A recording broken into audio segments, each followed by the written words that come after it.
Sir मैंने अभी order किया है आपका ईट एंड बाइट में। यूट्यूब में वीडियो आपका देखा। मेरे माँ भी उड़ीसा में, इंडिया में उड़ीसा में क्लाउड किचन ब्रह्मपुर में चलाती थी। मैं अभी रोमानिया में हूँ। आपका वीडियो बहुत अच्छा है इसलिए ऑर्डर किया।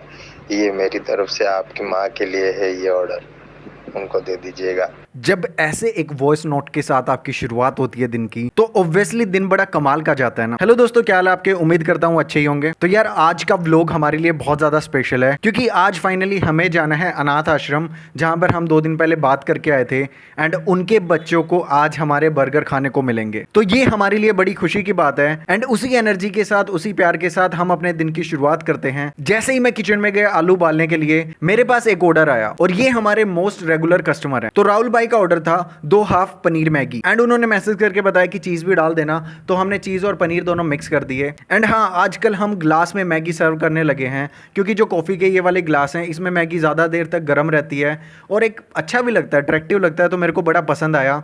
एक दिन तन्नू ने ऐसे ही डाल दी थी ग्लास में, तब से मेरे को ग्लास में मैगी बड़ी अच्छी लगती है। तो हमने ग्लास में मैगी पैक की। एंड उसके बाद अगेन एक और ऑर्डर हमारे पास आता है डायरेक्टली यूरोप से। आई मीन सीरियसली इतनी दूर से हमारे पास ऑर्डर आया।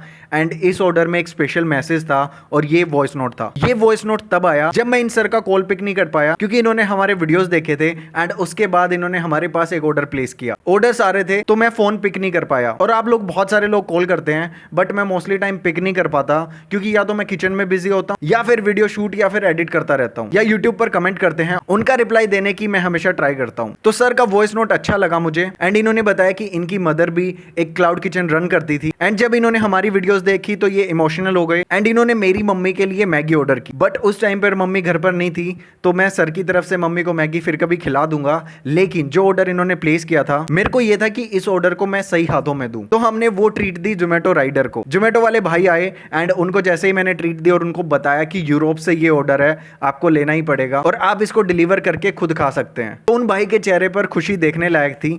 एंड आई एम श्योर उनको मैगी पसंद आई होगी।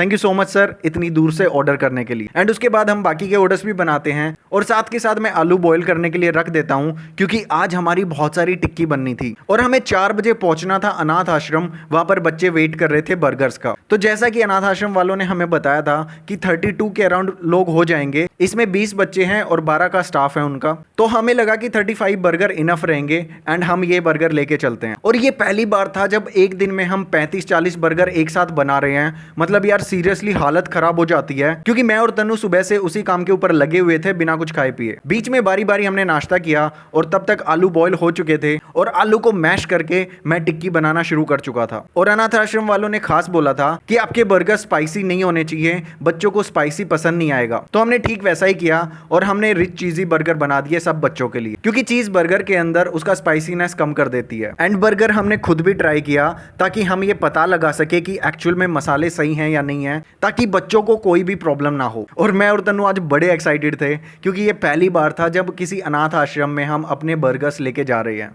साथ के साथ एक थोड़ी सी घबराहट भी थी, कहीं बच्चों को हमारे बर्गर पसंद ना आए तो क्या होगा। बट जैसे ही मैंने पहली बारी में आलू बॉईल किए, टिक्की बनाई, तो मैंने देखा कि सिर्फ 15 ही टिक्की बन रही हैं, इससे ज्यादा तो बनी नहीं। क्योंकि हुआ यह था कि आलू फ्रिज में रखे हुए थे एंड घर पर कभी सब्जी बनाते हुए मम्मी ने या तनु ने यूज कर लिया उनमें से। उसके बाद मैंने फिर से एक कुकर आलू और बॉईल किए। एंड यहाँ पर यार बहुत बड़ी गड़बड़ होगी। एक्चुअली हुआ यह कि मैं टिक्की के अंदर हमेशा बेसन डालता हूँ। बेसन की वजह से आलू अच्छे से बाइंडिंग कर लेता है एंड जब वो ऑयल में फ्राई होने के लिए जाता है तो टिक्की फटती नहीं है। बट जब मैंने दूसरी बारी आलू बॉईल किए तो यहां पर मेरे को ध्यान नहीं रहा कि मैंने बेसन बहुत कम डाला है, क्योंकि उस डब्बे में कम बेसन बचा हुआ था। मुझे लगा कि 2 चम्मच 2.5 चम्मच सही रहेगा, बट वो इनफ नहीं था। एंड जैसे ही हमने फ्राई के लिए टिक्की रखी, टिक्की फटने लगी। मतलब उस टाइम पे मेरे को इतना बुरा फील हो रहा था ना कि यार 2 चम्मच बेसन और मैं डाल देता ना तो ये सही से बन जाती और हम टाइम से पहुंच जाते। और अभी हमारे पास सिर्फ 15-16 बर्गर बनेंगे। तो फिर मैंने ये किया कि उन कच्ची टिक्कियों को मैंने साइड में रख दिया कि इनको बाद में देखेंगे, पहले हम दूसरे आलू बॉईल करते हैं और बच्चों के लिए दूसरी टिक्की प्रिपेयर करते हैं। तो हमने ठीक वैसा ही किया। अब की बार मैंने थोड़ा ध्यान रखा कि बेसन कम ना हो, सारी चीजें परफेक्ट रहें एंड फटाफट से हमारी टिक्की बनने लगी, ठीक वैसी ही जैसी पहली बारी में बनी थी। एंड उसके बाद बर्गर्स की लाइन लग गई। एक ही साथ हम 10-12 बर्गर रेडी कर रहे थे। तन्नू बर्गर्स को सेकती जा रही थी एंड उसके बाद मैं उनमें स्टफिंग डालता जा रहा था। एंड वो नज़ारा देखने में काफ़ी कमाल था क्योंकि यार बर्गर इतने कमाल लग रहे थे ना, पूरे शेल्फ पे बिछे हुए, एक नंबर का मज़ा आ रहा था। तो जैसे तैसे करके हमने सारे बर्गर्स पैक किए और अब हम फाइनली निकलने वाले थे आश्रम के लिए। और मैं यार वेट कर रहा था कि मैडम का कॉल क्यों नहीं आया, क्योंकि उन्होंने मेरे से नंबर लिया था कि अगर आप लेट हो जाओगे तो आपका नंबर दे दो, हम आपको कॉल कर लेंगे। बट उनका कोई भी कॉल नहीं आया और 4:30 का टाइम हो चुका था, जबकि हमारा जो टाइमिंग उन्होंने फिक्स किया था वो था 4 बजे का, क्योंकि उन्होंने बोला था 4 बजे बच्चे स्नैक्स खाते हैं तो आप उस टाइम पर बर्गर उनको दे सकते हैं। फिर मेरे को ये था कि बच्चों ने अपने स्नैक्स कंप्लीट ना कर लिया हो और उसके बाद बर्गर्स को कौन खाएगा। रास्ते से हमने 3 कोल्ड ड्रिंक्स की बोतल ली एंड फाइनली हम आश्रम पहुंच गए। एंड जैसा कि मैंने पिछले व्लॉग में भी बताया था कि वहां जाकर हमें अलाउड नहीं था कोई भी शूट करना। इवन उन्होंने मुझे भी बच्चों तक नहीं जाने दिया, क्योंकि वो एक अनाथ लड़कियों का आश्रम था एंड वहां पे छोटी छोटी बच्चियां थी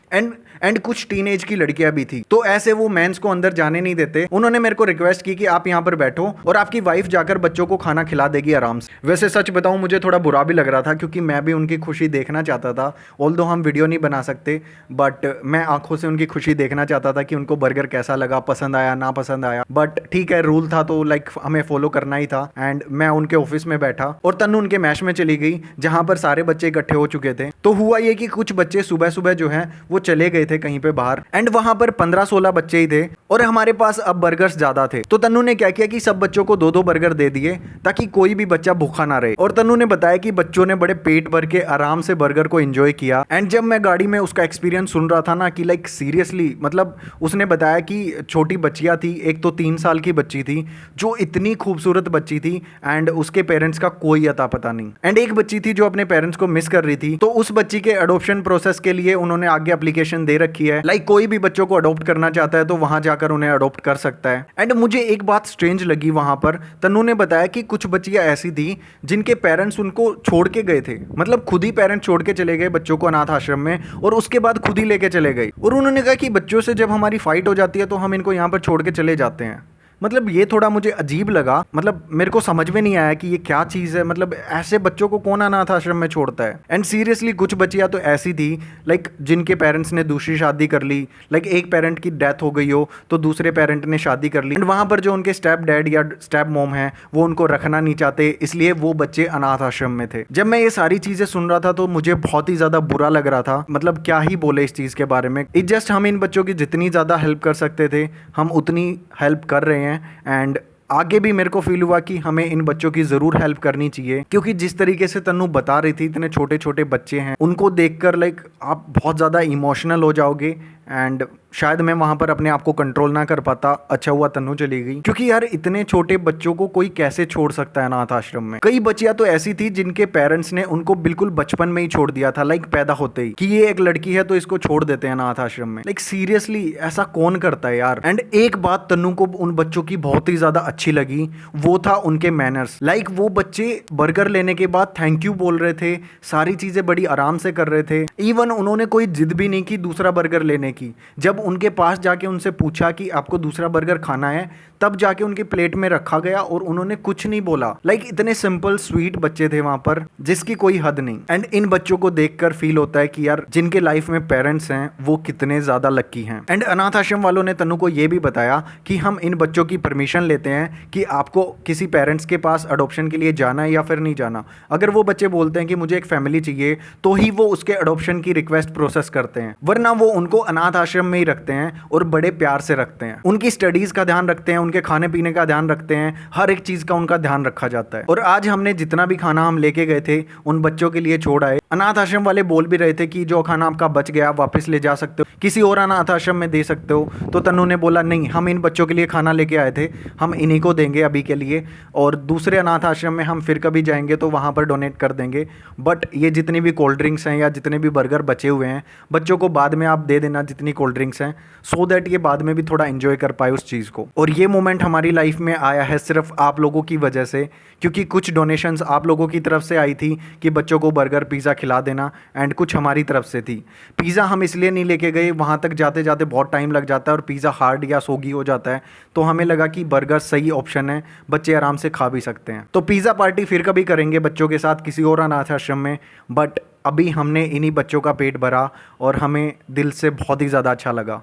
और मैं आप लोगों को भी थैंक यू बोलना चाहूँगा इस चीज़ के लिए कि आप लोगों की इतनी सारी रिक्वेस्ट आती हैं एंड सारी चीज़ें बड़ी आसानी से हो जाती हैं। वैसे हमारा अभी के लिए टारगेट है कि 100 बर्गर्स हम डिस्ट्रीब्यूट करें अनाथ आश्रम में, बट यहाँ पर कम बच्चे थे तो जितने थे हमने सबको डिस्ट्रीब्यूट कर दिया। आगे दूसरे अनाथ आश्रम में भी हम डिस्ट्रीब्यूट खुशी खुशी करना चाहेंगे। एंड उसके बाद वापस से हम घर आ गए उन्हीं बच्चों की बातें करते करते। एंड हमें अच्छा लगा कि वहाँ का हमने कोई भी शूट नहीं किया, क्योंकि अगर यार ऐसे वीडियो बनाते हो आप बच्चों को कुछ देते हुए तो सीरियसली ये बहुत ही ज़्यादा गलत लगता। एंड इट जस्ट आप भी समझ गए होंगे कि रियल में ये चीज़ कितनी ज़्यादा दिल छूने वाली थी। तो घर आकर हमने फिर से जोमेटो ऑन किया और बाकी के ऑर्डर्स हम कंप्लीट करने लगे। एंड आज का दिन थोड़ा थकान भरा था तो हमने जोमेटो जल्दी से बंद कर दिया। तो ये था आज का व्लॉग। बाकी आप लोगों ने कल के व्लॉग के ऊपर जो रिस्पॉन्स दिखाया है, जो कमेंट्स आए हैं आप लोगों के, दिल खुश हो गया ये सारी चीज़ें देखकर।